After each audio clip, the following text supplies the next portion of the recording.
사랑하는 성도 여러분, 한때 교회를 다닌다 혹은 예수를 믿는다라는 말만 들어도 세상 사람들이 어느 정도 신뢰와 존중의 시선으로 바라보던 때가 있었습니다.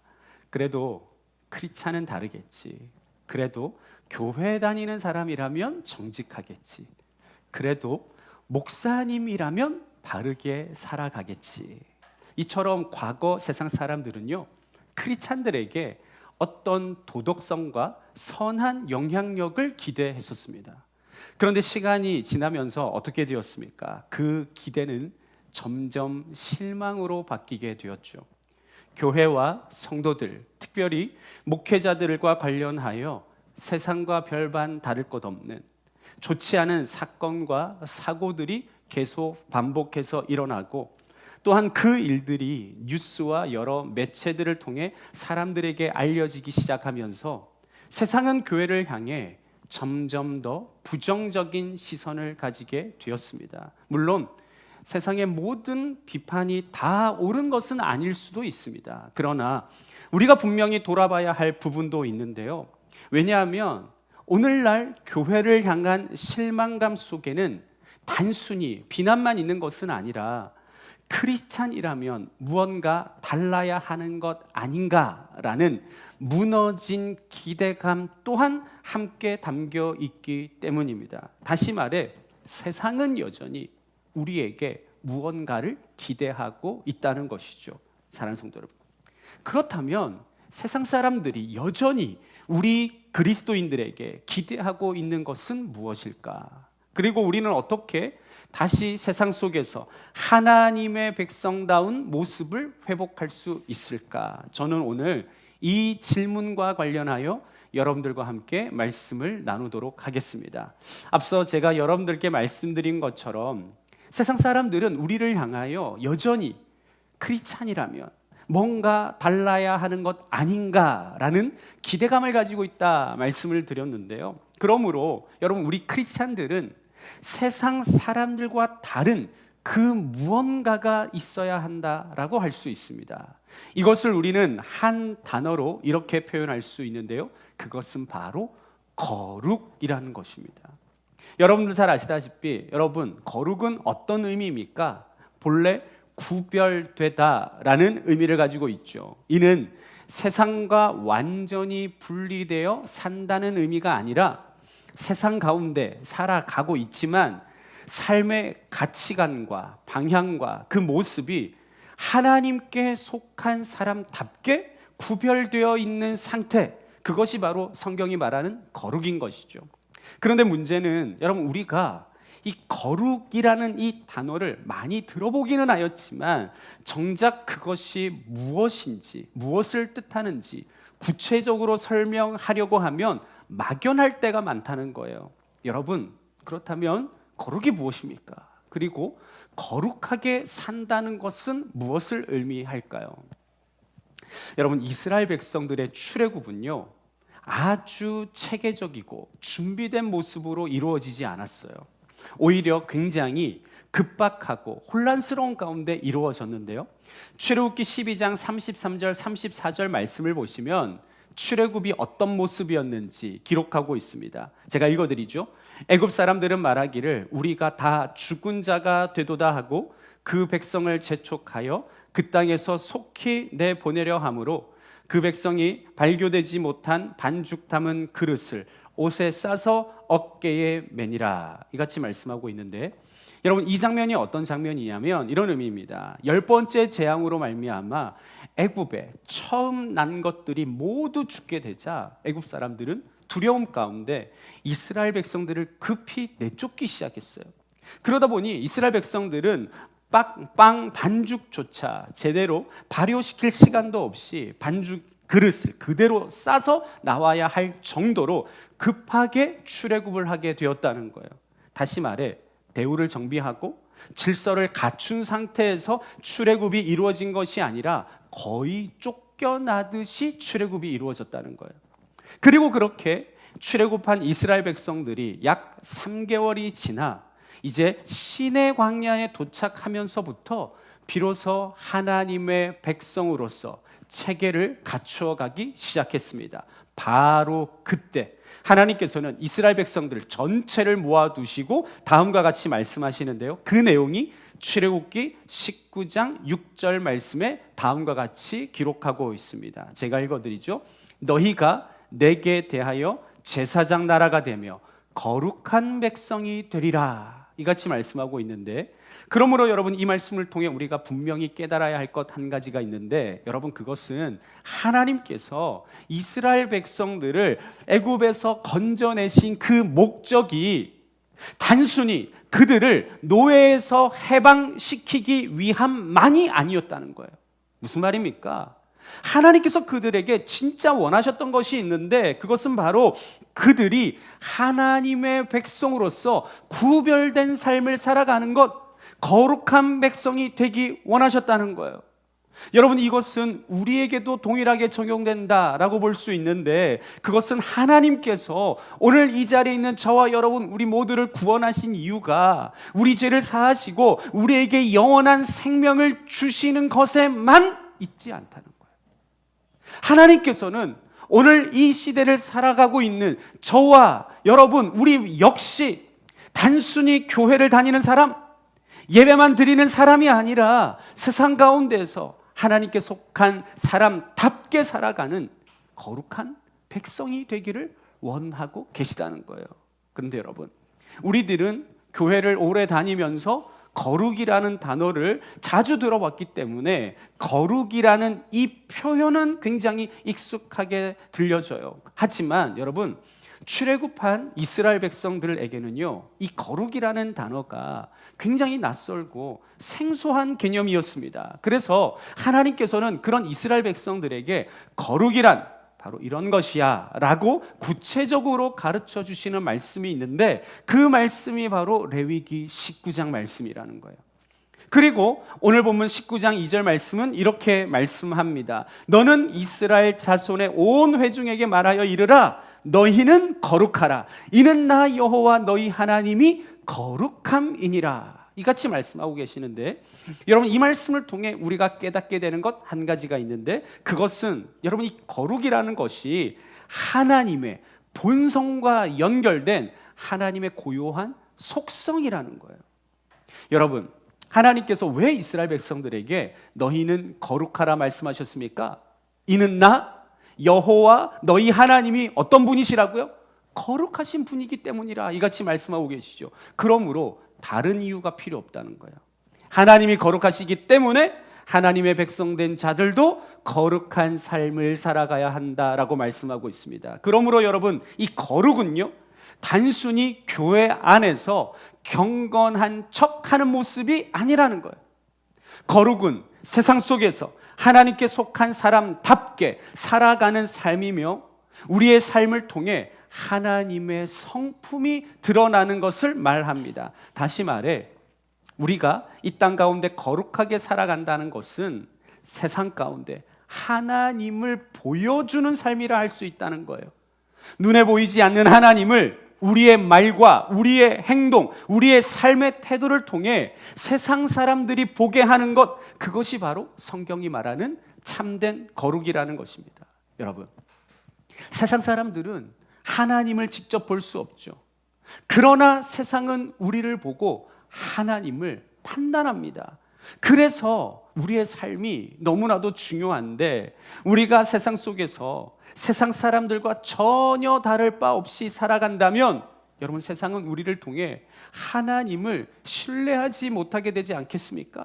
하지만 그와는 반대로 우리가 세상과 구별된 거룩한 삶을 살아가게 될 때 사람들은 비로소 하나님을 믿는 사람은 정말 다르구나 라고 하는 것을 느낄 수 있게 되는 것입니다. 이처럼 하나님께서는 이스라엘 백성들에게 너희는 거룩하라 이같이 말씀하신 후에 거룩한 삶이 구체적으로 어떤 삶인지 레위기 19장 전체의 말씀을 통해 매우 구체적으로 설명해 주고 계신데요. 여러분, 이 말씀에서 하나님께서는 이 거룩한 삶이 어떠한 삶인지에 관해서 매우 현실적이고 또 일상적인 삶의 문제를 통해 말씀하고 계세요. 몇 가지 알아보려고 하는데, 첫 번째로 레위기 19장 10절 말씀을 보시면 이렇게 말씀합니다. 내 포도원의 열매를 다 따지 말며 내 포도원에 떨어진 열매도 줍지 말고 가난한 사람과 거류민을 위하여 버려두라. 나는 너희의 하나님 여호와이니라. 이같이 말씀하고 있는데, 여러분, 당시 사람들의 기준으로 보자면 포도 열매를 끝까지 다 거두는 것이 너무 당연한 일이죠. 여러분, 지금 이 시대도 마찬가지 아닙니까? 내가 수고해서 얻은 것이니까 하나라도 빠짐없이 더 챙기고 하나라도 더 가져가는 것이 인간의 본능이라 할 수 있습니다. 그런데 하나님께서 뭐라고 말씀하고 계세요? 끝까지 다 쓸어 담지 말라는 거예요. 그 이유가 무엇입니까? 가난한 사람들과 나그네를 위해 남겨두라는 거예요. 그러므로 여러분, 이 말씀에 의하면 거룩은 무엇입니까? 내 것이라고 다 움켜쥐는 것이 아니라 연약한 사람들을 위해 기꺼이 나누고 배려하는 삶, 그것이 바로 거룩한 삶이라는 것이죠. 여러분, 제가 아는 어떤 분 중에는요, 가을만 되면 수락산에 올라가서 도토리란 도토리는 다 주워 싹 쓸어오는 분이 계세요. 여러분, 그런데 그것을 다 가지고 오면 어떻게 되겠어요? 여러분, 다람쥐들이 먹을 것이 없어지는 것 아니겠어요? 그러므로 오늘 본문 말씀에 의하면 이러한 삶은 어떤 삶이 아니라는 거예요? 거룩한 삶이 아닐 수 있다는 것이죠. 또 레위기 19장 14절 말씀을 보면 이렇게 이야기합니다. 너는 귀먹은 자를 저주하지 말며 맹인 앞에 장애물을 놓지 말고 내 하나님을 경외하라. 나는 여호와이니라. 이같이 말씀하고 있는데, 여러분, 이 말씀의 의미는 어떤 의미입니까? 힘이 없고 연약하고 스스로 보호하기 어려운 사람들을 괴롭히지 말고 오히려 그들을 존중하고 배려하고 돌보라고 말씀하고 계시죠. 그러므로 이 말씀에 의하면 거룩한 삶은 어떤 삶입니까? 사회적 약자들을 함부로 대하지 말고 그들을 존귀하게 여기며 살아가는 삶, 그것이 거룩한 삶이라 이같이 말씀하고 계신 것이죠. 그런데 여러분, 레위기 19장 말씀을 계속 읽어보면요, 이것 외에도 거룩에 대한 구체적인 사례가 정말 많이 등장합니다. 정직과 공의와 배려와 존중, 나눔과 용서 등 하나님께서는 정말 다양한 거룩의 사례들을 계속 말씀하시는데, 여러분, 이 모든 내용을 한꺼번에 포함하고 있는 말씀이 등장하고 있는데, 그 말씀이 어떤 말씀인가? 레위기 19장 18절 말씀이에요. 우리 이 말씀 우리 함께 합독하도록 하겠습니다. 다 함께 큰 목소리로 시작. 원수를 갚지 말며 동포를 원망하지 말며 내 이웃 사랑하기를 내 자신과 같이 사랑하라. 나는 여호와이니라. 아멘. 여러분, 그러므로 하나님께서 말씀하시는 참된 거룩은 무엇입니까? 그것은 단순히 종교적인 분위기를 내는 것이 아니죠. 겉으로 경건해 보이는 척하는 것도 아닙니다. 여러분, 진짜 거룩은요, 이웃 사랑을 삶으로 실천하는 거예요. 내 욕심보다 다른 사람을 배려하고 내 이익보다 연약한 자를 돌아보며 미워하기보다 사랑하고 정죄하기보다 품어주는 삶, 그것이 바로 하나님께서 말씀하시는 거룩한 삶이라는 것입니다.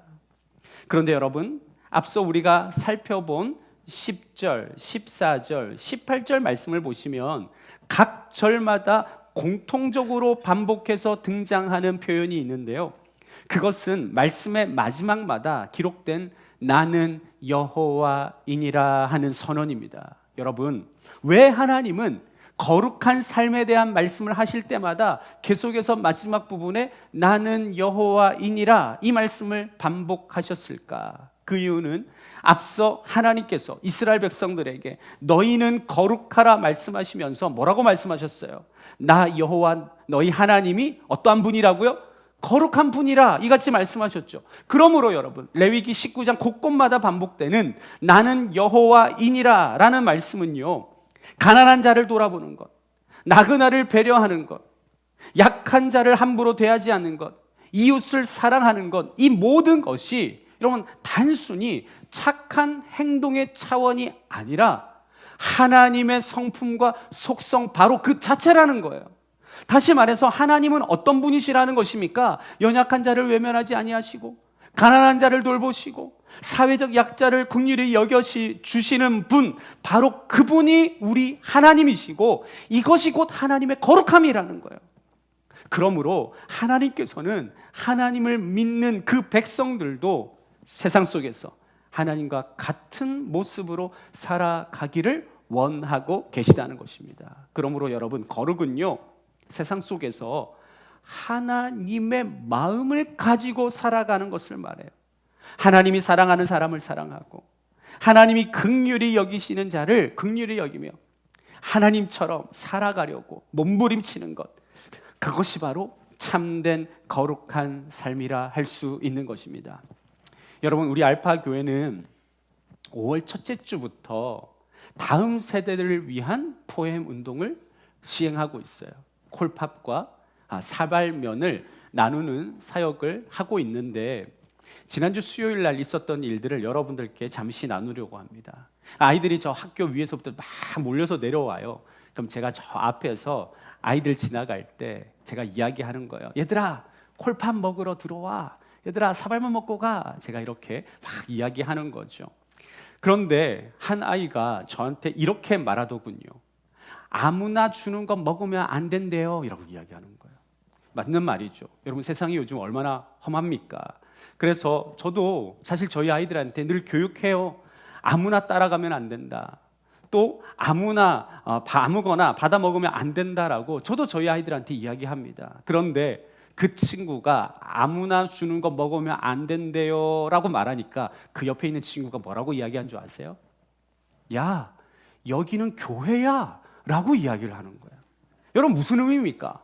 우리 알파 교회는 믿을 수 있는 곳이라고 그 아이가 대신 이야기를 해주는 거예요. 그리고 또 한 가지 일이 있었는데 좀 저학년인 것 같아요. 아주 소심한 여자아이인데 그 여자아이가 교회 안으로 들어오면서 아주 소심하고 작은 목소리로 저에게 이렇게 말하더라고요.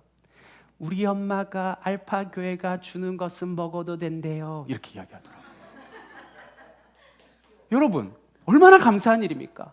학부모가 자기 자녀에게 알파 교회는 괜찮다, 알파 교회는 믿을 수 있는 곳이다, 이렇게 말해준 것 아니겠습니까? 여러분, 우리 교회 이미지가 이 정도예요. 할렐루야. 여러분, 사실 요즘 시대에 교회가 신뢰를 얻는다는 것이 얼마나 어려운 일입니까? 교회를 향한 부정적인 시선들도 많고 세상이 교회를 쉽게 신뢰하지 못하는 시대를 우리가 살아가고 있죠. 그런데 하나님께서 우리 교회에 이러한 신뢰를 조금씩 허락해주고 계신다는 것이 얼마나 감사한 일인지 모르겠어요. 그런데 여러분, 우리 교회가 이러한 신뢰를 얻게 된 것이 결코 하루아침에 이루어진 일이 아니죠. 여러분, 2년 전 우리가 아이들에게 처음 간식을 나눠주기 시작했을 때 어떤 아이들이 이상한 것 든 것 아니에요? 마약 든 거 아니에요? 아이들이 그렇게 이야기하면서 지나갔었어요. 심지어는 우리 교회가 이단이 아니냐라는 말까지도 저희가 들었었어요. 좋은 마음으로 시작했는데 오해받고 의심받고 경계의 시선을 받게 되니 인간적으로 마음이 좋을 수는 없었죠. 그런데도 포기하지 않고 2년이 넘는 시간 동안 매주 꾸준히 아이들에게 사랑을 나누고, 누가 알아주지 않아도, 눈에 띄는 결과가 바로 나타나지 않아도 계속해서 아이들을 품고 계속해서 사랑을 흘려 보냈더니 어떻게 된 거예요? 지금은 많은 아이들과 학부모들로부터 알파 교회는 믿을 수 있는 교회다라는 이 같은 신뢰를 얻게 된 것 아니겠습니까? 사랑하는 성도 여러분, 저는 이 경험을 통해 하나님께서 우리에게 주시는 아주 중요한 영적 교훈이 있다고 생각하는데요, 그것은 바로 앞서 우리가 살아가야 할 이 거룩한 삶이 몇 번의 행동으로 끝나는 것이 되어서는 안 된다는 거예요. 즉, 우리의 이 거룩함이 일회성 이벤트가 되어서는 안 된다는 거예요. 여러분, 거룩은요, 한 번 은혜 받고 뜨거워지는 것으로 끝나는 것이 아니고, 교회 안에서 잠깐 경건한 척하는 것도 아니고, 여러분, 우리의 거룩은요, 삶이 되어야 돼요. 습관이 되어야 돼요. 태도가 되어야 돼요. 우리의 일상이 되어야 하는 것입니다. 즉, 한 번 친절한 것이 아니라 계속 친절한 사람이 되는 것. 한 번 사랑하는 것이 아니라 끝까지 사랑하는 사람. 한 번 정직한 것이 아니라 언제나 정직한 사람, 그것이 바로 하나님께서 우리에게 원하시는 거룩한 삶이라는 거예요. 여러분, 하나님이 한 번만 거룩하셨나요? 아니죠. 거룩은 하나님의 속성 그 자체라는 거예요. 여러분, 하나님은 언제나 거룩한 분이세요. 그리고 하나님께서는 오늘 이곳에 있는 저와 여러분, 우리 모두들도 그렇게 살아가라 이같이 말씀하고 계신 것입니다. 말씀을 마무리하겠습니다. 사랑하는 성도 여러분, 세상은 우리의 말을 보기 전에 먼저 우리의 삶을 보고 있는데요, 우리가 어떤 태도로 살아가는지, 얼마나 꾸준히 살아가는지 다 지켜보고 있다는 거예요. 즉, 세상은 여러분 성경을 읽지 않지만 반드시 오늘 이곳에 있는 저와 여러분, 우리의 삶은 읽고 있다는 거예요. 그리고 시간이 지나면 그 삶이 진짜인지 가짜인지 판단하기 시작합니다. 그러므로 여러분, 앞서 여러분들께 말씀드렸던 것처럼 우리 알파교회가 아이들과 학부모들로부터 신뢰를 얻게 된 것도 결국 무엇 때문이었습니까? 그것은요, 꾸준함 때문이었어요. 변함없이 사랑을 실천했기 때문이었어요. 그리고 긴 시간 동안 꾸준히 함께 수고해 주신 여러 성도님들의 또한 노고 덕분이었습니다. 여러분, 이것은 오늘 이곳에 있는 저와 여러분, 우리들도 마찬가지입니다. 하나님은 오늘 이 자리에 있는 저와 여러분, 우리 모두의 거룩이 단지 지금 이 시간, 예배 시간에만 머무는 것이 아니라 여러분, 우리의 삶 전체에 나타나는 사람이 되기를 원하고 계세요. 여러분들의 가정에서, 여러분들의 직장에서, 여러분들의 학교에서, 세상의 여러 사람들과의 관계 속에서 저 사람은 다르다, 저 사람은 믿을 수 있다, 저 사람 안에는 예수님의 향기가 있다, 이러한 고백이 흘러나오는 삶을 살아가는 자가 되기를 원하고 계시다는 것입니다. 그러므로 참된 이 거룩한 삶을 통해 세상이 하나님을 보게 하고 예수님의 사랑을 세상 속에 성실히 흘려 보냄으로 말미암아 삶 속에서 하나님의 영광을 드러내는 삶을 살아가시는 여러분들 모두가 되시길 주님의 이름으로 축복합니다.